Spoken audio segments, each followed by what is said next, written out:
ученых, современные новые технологии. Собственно, здесь уже звучала речь о том, что как смотрят лингвисты на тот или иной вопрос.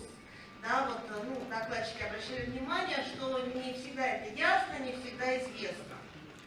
И я должна сказать, что лингвистика – это та гуманитарная наука, которая позволяет часто математически точно ответить на вопрос, откуда пришел тот или иной народ, с кем у него были наиболее близкие контакты, как складывалась его история. Это касается не только больших народов, но в первую очередь, наиболее точно это можно говорить о жителях определенного района, определенного села. У нас был правительственный мегагрант в Томске, где мы выявили довольно-таки четко, что села, отстоящие друг от друга на 100-200 километров, говорят на совершенно идентичных говорах. Это значит, что в одно село было переселение из другого, а люди даже не знали об этом, не знали о том, что вот их близкие, можно сказать, родственники живут вот в этом селе. Да, потом по метрическим книгам этот переход был установлен в 17-16 веках. Но мы часто не знаем так глубоко наши родословные, и именно язык может сказать о том, где были наши корни, к какому говору мы наиболее близки. Вот на докладе, на научной сессии я показала, благодаря тому, что были записаны материалы белебеевского говора башкир, северо-западных башкир, что в конце 19 века они были очень близки восточным башкирам, а не татарам. Даже южные башкиры были более близки к татарам по своему говору, чем северо-западные. Но в северо-западных говорах на тот момент сохранялся наиболее архаичный состав гласных, состав суффиксов. Таким образом, вот та запись, которую сделал Катанов, находясь просто летом проездом по Белебеевскому уезде, дает нам возможность вскрыть истинную историю северо-западных башкир. И сейчас у нас есть возможность запечатлеть эту историю для наших говоров. Носители, те, которые говорят на самобытных говорах, а не только на литературном языке, они часто уходят. Дети уже часто знают только литературный язык, и хорошо, если его. А наши бабушки, еще владеющие языком, в последние годы уходят и могут уходить все быстрее. И сейчас у нас есть возможность записать их говор, сохранить его не только для себя, но и для всей страны.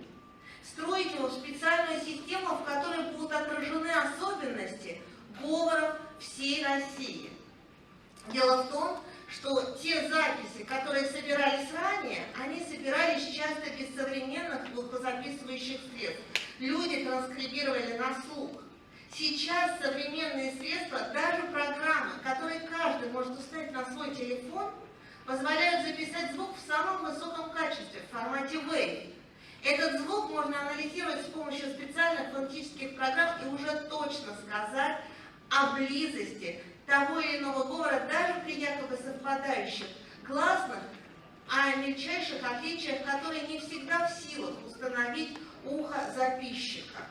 Поэтому очень важно фиксировать эти особенности в звукозаписи. Следующий слайд, пожалуйста.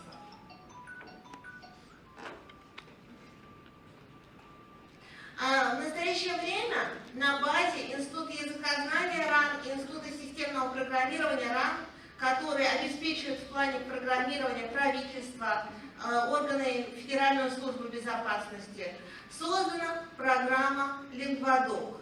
Эта онлайн-платформа в настоящее время одобрена Министерством для использования, для фиксации языков народов России. В настоящий момент меня включили в коллектив ученых, которые впервые за существование нашей России ученые подготавливают новую госпрограмму научных исследований, которая будет действовать до 2030 года. В настоящее время я представила министру проект о фиксации языков на вот этой программе. Он получил одобрение, и 15 октября эта программа с включением данных материалов будет представлена нашему президенту на подпись. У нас есть возможность уже сейчас начать ту работу, которая будет поручена республикам, как мы думаем, после 15 октября. Дело в том, что Башкирия, как регион, как ученые, филологи, уже сейчас находятся во многом впереди всей России. Почему? Только в 2 республиках существует большой многомиллионный корпус языка. Это Башкортостан и Татарстан. В других республиках, даже в Якутии, где язык активно используется, в Туве, такого корпуса нету. И в настоящее время важно, мне кажется, оставаться впереди и использовать те возможности, которые нам предоставляют современные компьютерные средства. Следующий слайд, пожалуйста. На платформе Лингвадок уже сейчас находятся записи, звукозаписи, архивные записи по 900 диалектам России. С нами сотрудничают около 300 лингвистов всей страны, практически все НИИ и университеты, где занимаются языками народов России.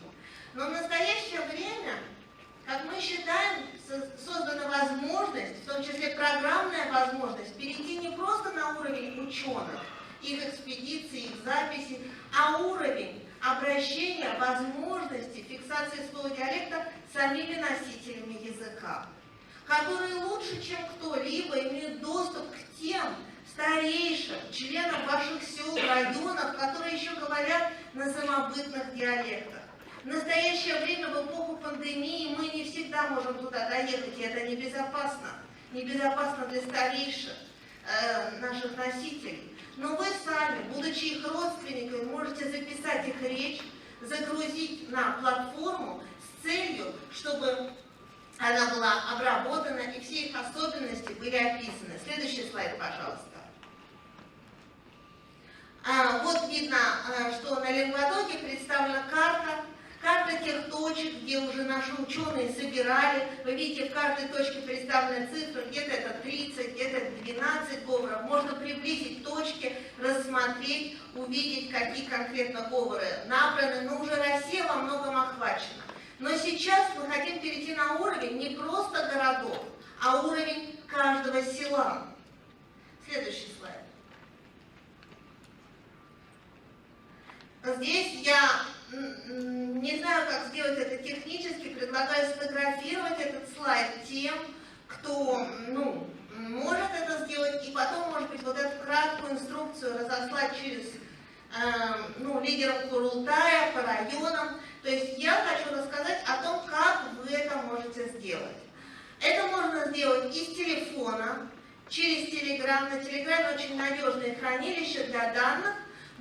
Вам надо найти канал «Поддержка Лингвадок», записать на диктофон свой рассказ, сказку на своем языке, которая отражает фольклор вашей деревни. Она будет отражать и речь. Ваша запись будет более востребованной, если вы установите программу бесплатную на свой телефон Smart Recorder, которая пишет звук в очень высоком качестве. И приложите текст этой сказки на башкирском языке и с русским переводом. Но даже если вы, сложно это сделать, то просто запись на диктофон ваших пожилых родственников, которые говорят на диалектах, будет для нас очень ценной. Также следующий слайд. Это можно сделать из компьютера, также через Telegram, войдя на сайт Лингвадок и выбрав опцию поддержки. Эта иконка самая правая, нажав на канал Telegram. И когда вы отправляете вашу запись, важно указать ваше имя, фамилию, имя, отчество, место проживания и год рождения. В течение недели ваши записи будут выложены на платформе под теми именами, которые вы пришлете, с пометкой вашего поселка. Каждый из нас сможет увидеть, кто выложил по какому поселку сколько записей, какие действительно его особенности, чем они отличаются. Каждый из нас сможет увидеть, кто действительно сумел вложить свою лепту в эту созданию электронного атласа с полным материалом по башкирским говорам. Следующий слайд, пожалуйста. Далее, какие дальнейшие перспективы перспективы обработки этого материала. Мы очень надеемся на то, что материал будет активно собираться. Он будет собираться, в Башкирии мы по совету коллег выбрали как первую республику для такого пилотного проекта, но в дальнейшем планируется распространение этой инициативы и на другие республики. Как дальше этот материал обрабатывать?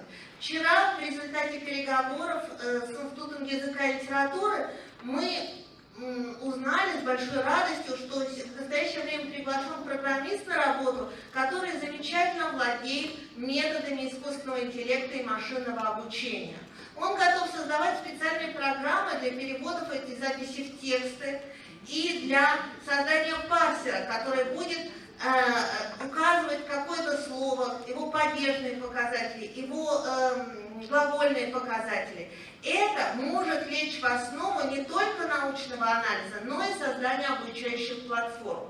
В настоящее время в мире обучающие платформы всегда создаются на базе таких корпусов, потому что только на основе искусственного интеллекта и полного анализа баз можно отказаться в создании учебников от каких-то личных инициатив, пристрастий, которые будут всегда оспариваться. Мы употребляем не тот суффикс, как этот человек, а другой. Да? А мы можем сделать абсолютно объективные учебники, которые будут созданы вот на базе вот этих корпусов, звукозаписей, которые должны быть собраны в достаточно большом количестве. Для одного диалекта, для качественного создания учебной платформы необходимо 500 часов звукозаписи звучащей речи. И здесь, конечно, нам очень нужна помощь башкирских лингвистов, их участие, программистов. Мы со своей стороны готовы предоставить серверы, самые мощные практически в нашей стране, потому что они финансируются правительством и министерством. Это все будет под вашим институтом, под вашей республикой, и в дальнейшем каждая республика будет создавать такие вот онлайн-платформы, как научные, так и обучающие. Конечно, я обращаюсь от имени лингвистов и ЯЛИ, программистов, они просят финансовой поддержки для такой работы. Я надеюсь, что республика найдет средства, которые в дальнейшем будут запрошены уже на федеральном уровне, потому что это будут наши гранты, наши большие федеральные программы. Спасибо. Спасибо большое, Юлия Петровна. Для нас очень важно, скажем так, ваше выступление, потому что мы уже понимаем, что как раз таки это то направление, которое для нас сейчас очень важно, и мы готовы буквально со следующей недели подключиться. У меня сразу следующее предложение, если вы поддержите, у нас сегодня интернет позволяет, то есть мы можем на следующей неделе, в начале недели, если у вас будет свободное время, собрать все институты и все, скажем так, фонды и так далее, кто у нас имеет к этому отношение. То есть у нас большое количество и вузов, и факультетов, и просто лингвистов, и есть фонд развития башкирского языка. Вот небольшую видеоконференц-связь совещание с вами провести, обозначим уже пути решения, конкретику. Возможно, если это возможно, давайте проработаем подписание такого соглашения с вами, либо с правительством, либо с каким-то из министерств, либо с фондом развития башкирского языка. И уже я думаю, что даже не обращая на летний период, мы готовы сейчас к этому. Я благодарю вас за такую активную поддержку этой инициативы. Без сомнения, и директор нашего института, и я буду в понедельник представлять докладную записку по этому вопросу заместителю министру Медведева. Все мы это готовы выходить на связь, подписывать и делать это официально.